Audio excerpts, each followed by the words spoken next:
Okay, hi everybody. Today we're going to talk about alfalfa cubes.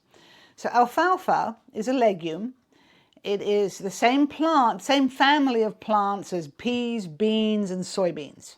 These are all legumes. The characteristic about legumes is that they have a small leaf, that they fix nitrogen. They live in symbiosis with bacteria in their root nodules that pull nitrogen from the air and fix it. Legumes tend to be somewhat higher in protein than the grasses that are growing alongside them. Alfalfa is a legume that we use extensively in animal nutrition, and we use the alfalfa in several forms. The most common form possibly is alfalfa hay, which are literally, they go out to the field, they cut the alfalfa, let it dry, bale it, and it goes into a hay bale. That is alfalfa hay.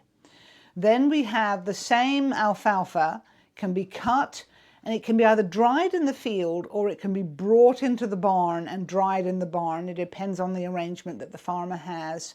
And then it is compressed into blocks and cut. And these are alfalfa cubes. So they are chunks. You can see the stalks, you can see the leaves, you can still see the physical form of the alfalfa plant. But it's not a hay bale, it's a little cube, and it sits in a bag. You get a 50 or 40 pound bag from the feed store, as opposed to a bale of hay that you would find. And then the third form of alfalfa that we would feed to livestock is alfalfa pellets. In alfalfa pellets, the same alfalfa is picked up from the field, dried, goes into the feed mill. It's usually, very often made from hay, alfalfa hay. It's ground to a fine powder, mixed with water. The slurry is passed through a steam pelleter. So it comes out, goes down some pipes, and it goes through a disc, and the disc has holes in it. And the mixture is forced out through the holes, and as it goes out, it cools and falls off. And these form little pellets. This is alfalfa pellets. The main difference between these three forms of alfalfa is the physical form. The hay is the large intact plant. The cube is the cut up, but still basically the plant. And the pellet is a fine powder that's been ground and mixed with water and pushed through a die.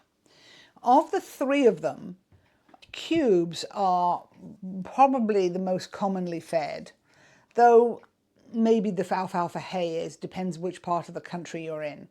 But the cubes themselves, they're dried, they're small squares, they're usually about that big. They really should be fed wet, and that means you need to soak them. Now, you do not have to, but there is a risk of choke if you feed cubes dry. So if you feed the cubes dry, it's more convenient maybe, but you have the downside, the risk of the animal choking on them. Ideally, you would put the cubes into a bucket or a bowl, add just enough water to cover the cubes, let them soak for a few hours, up to overnight. When all the water has been absorbed and the cubes fall apart into a crumbly mess, it's safe to feed. Particularly useful if you're feeding animals that have dentition problems. These are older horses, maybe their teeth have fallen out or their teeth are damaged, so they can't chew as readily. And when the horse starts being unable to chew the hay, he can have trouble maintaining weight. This is a prime candidate for alfalfa cubes. You could feed those, it's the same fiber as the hay, but it doesn't have to be chewed because it's already been cut. And therefore they can mumble it and swallow it and digest it. So alfalfa cubes are very useful for feeding older horses with dentition problems, but alfalfa cubes really need to be fed wet. Try not to feed them dry unless the circumstances are such that you can't feed them wet. They're much safer fed in a hydrated form as a mush, as a wet mixture in a bowl. Now the downside of doing that, of course, is if the horse doesn't clean it up, you have to wash out the bowl because the wet alfalfa starts to deteriorate. And that's one of the reasons people resist feeding it wet, is because they have to clean up behind themselves. Sorry, that's just going to have to be done.